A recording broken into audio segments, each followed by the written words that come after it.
Pharma industry के बारे में बहुत से ऑब्जेक्शंस आम लोगों को होते हैं और इनमें सबसे बड़ा ऑब्जेक्शन तो ये है कि फार्मा इंडस्ट्री बेसिकली सबसे ज़्यादा मैनिपुलेटिव है और ये सबसे ज़्यादा नुकसान करती है एक आम आदमी का। वो किस तरह से कि ये प्रॉफिट्स बहुत ज़्यादा जनरेट करती है।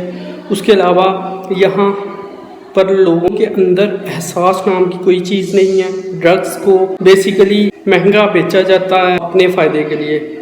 तो इस हवाले से मैंने एक आर्टिकल लिखा है, वो आपको ये स्क्रीन पर भी नज़र आ रहा होगा। बेसिकली इसमें मैंने यही बताया कि क्या प्रॉब्लम्स हैं, क्या मसाइल हैं फार्मा इंडस्ट्री के पाकिस्तान में और ऑल ओवर द वर्ल्ड। सबसे बड़ा मसला पहला तो ये है कि फार्मा सेक्टर में जो ड्रग की प्राइसेस हैं उनके हवाले से लोगों को सबसे बड़ा एतराज़ ये होता है कि ये प्राइसेस बहुत ज़्यादा होती हैं और इसमें कुछ हद तक हकीकत भी है। वो किस तरह से कि पहली बात इसमें यह है कि ड्रग्स की प्राइसेस एक बड़े मार्जिन के साथ रखी जाती हैं। उनमें एक फैक्टर तो ये होता है कि डिस्ट्रीब्यूटर्स या मार्केटर्स वो असल प्रॉफिट ले जाते हैं और रिटेलर और मैन्युफैक्चरर एट द एंड सफ़र करते हैं। लेकिन असल में बात ऐसी नहीं है। बात ये है कि जो कंज्यूमर है बेसिकली वो सफ़र करता है। मैन्युफैक्चरर, रिटेलर, डिस्ट्रीब्यूटर, मार्केटर ये सब फ़ायदे में रह जाते हैं। इसकी सबसे आम और अहम एग्जांपल ये है कि एक ड्रग जो ल्यूकीमिया में यूज़ होती है काइमरा, वो बेसिकली पहले $3,25,000 की बिकी, यानी ये पूरा एक ट्रीटमेंट था। तो बाद में उसे $2,97,666 का किया गया नेगोशिएशंस के बाद। इसी तरह FDA मैन्युफैक्चरर्स से एक्सप्लॉइट होती है, मैनिपुलेट होती है। इसी तरह अगर हम देखें तो पाकिस्तान के लिहाज से जो ड्रग इंडस्ट्री है या फार्मा सेक्टर है उसमें जो बेसिक मैन्युफैक्चरिंग है वो ना होने के बराबर है। इसकी वजह से भी बेसिकली ड्रग ज़्यादा महंगी बिकती हैं, उनकी प्राइसेस ज़्यादा होती हैं। दूसरा इसमें फैक्टर ये है कि एक तो यहाँ रॉ मटेरियल नहीं बनाया जाता, बेसिक रॉ मटेरियल। उसके अलावा यहाँ बिजली महंगी है। उसके अलावा यहाँ पर्सोनल की ट्रेनिंग नहीं है प्रॉपर। उसके अलावा इधर जो नीडेड स्किल्स हैं पर्सोनल की, मुनासिब ट्रेनिंग ना होने की वजह से वो भी नहीं है। और इसमें एक बहुत बड़ा फैक्टर ये भी है कि जो फार्मा सेक्टर के मैन्युफैक्चरर्स और ओनर्स हैं उनको इस हवाले से किसी तरह की अवेयरनेस नहीं है। यानी अवेयरनेस इन अ सेंस कि वो बेसिकली एक तो फील्ड से रिलेटेड स्पेसिफिक नॉलेज नहीं रखते और उसे इनोवेट करने के बारे में भी ज़्यादा नहीं सोचते।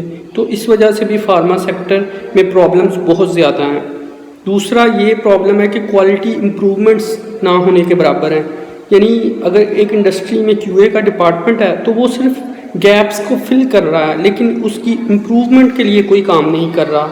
तो इसी तरह बेसिकली अगर हम देखें बाहर, जैसे मैंने पहले कहा कि FDA मैनिपुलेट होती है मैन्युफैक्चरर्स के हाथों, वो इस बात को ज़ेरे गौर ही नहीं रखते मैन्युफैक्चरर्स के एक शख्स या एक मरीज़ की ज़िंदगी कितनी अहमियत रखती है। वो बस इस चीज़ को कंसीडर करते हैं कि आया कि उनके जो इंटरेस्ट्स हैं वो फुलफ़िल होते हैं या नहीं। इसके अलावा और उन्हें किसी चीज़ से सरोकार नहीं है। तो इस वजह से भी प्रॉब्लम्स ना ख़त्म होने वाली हैं। तो ये बेसिकली वो चीज़ें हैं जिनकी वजह से फार्मा सेक्टर सफ़र कर रहा है और जो फार्मा सेक्टर है उसे सिर्फ अपने प्रॉफिट्स से कंसर्न है। उनके लिए ह्यूमन लाइफ की कोई वैल्यू नहीं है।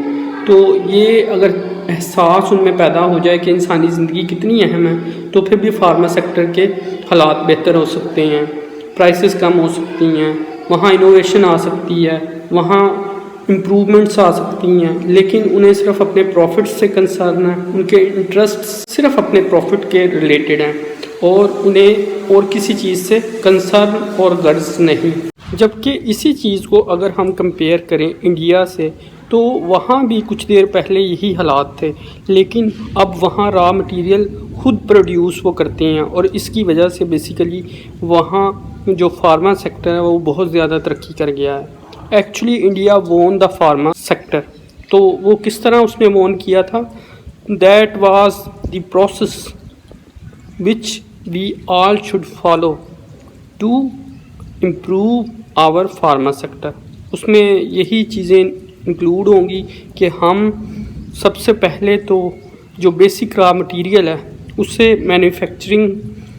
उसे लोकली मैन्युफैक्चर करने की तरफ जाएं, क्योंकि इसके बिना हमारा फार्मा सेक्टर तरक्की नहीं करेगा। और इसमें एक फैक्टर ये भी है, हमने खुद से इन चीज़ों को मॉनिटर करना है, इनोवेशन को यहाँ परवान चढ़ाना है, नए आइडियाज़ को आगे बढ़ने देना है, तभी basically we can won the pharma sector and that's way our pharma sector will grow and medicines will be available in its generic forms and it will be low cost। इस हवाले से American एक company है cost plus, उसने basically drug cost plus, उसने basically इसके हवाले से एक स्टेप लिया है जिसमें उसने जो मिडल मैन होती हैं उन्हें ख़त्म करने की कोशिश की है। उसके अलावा इंश्योरेंस पॉलिसीज़ को ख़त्म करने की कोशिश की है, जो मेडिकल इंश्योरेंसेस होती हैं जिनकी वजह से टैक्सेस इंक्रीज़ कर जाती हैं और प्राइसेस इंक्रीज़ कर जाती हैं।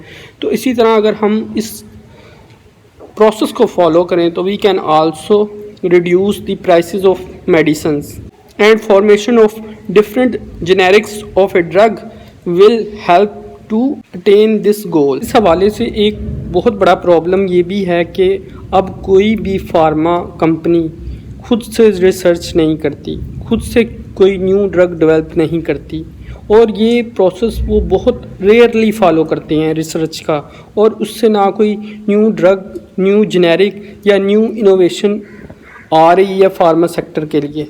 तो बेसिकली इसके हवाले से जो सारी रिसर्च होती है वो पब्लिकली फंडेड इंस्टीट्यूट्स में होती है, पब्लिकली फंडेड यूनिवर्सिटीज़ में होती है, जैसे कि यूनिवर्सिटी ऑफ पेंसिल्वेनिया है, वहाँ पब्लिकली फंडेड रिसर्च होती है, और वही बेसिकली जो रिसर्च है उसे यूज़ करती हैं pharma industries, pharma sector to innovate, to manufacture new drugs and generics. तो इस तरह से ये प्रोसेस फॉलो हो रहा है, यानी रिसर्च बेसिकली फार्मा सेक्टर से ख़त्म हो चुकी है, क्योंकि ये उन्हें खुद करना चाहिए। इसकी वजह भी यही है कि इसकी वजह से नई इनोवेशन आएगी और फार्मा सेक्टर इम्प्रूव करेगा, लेकिन वो इस हवाले से बहुत पीछे हैं।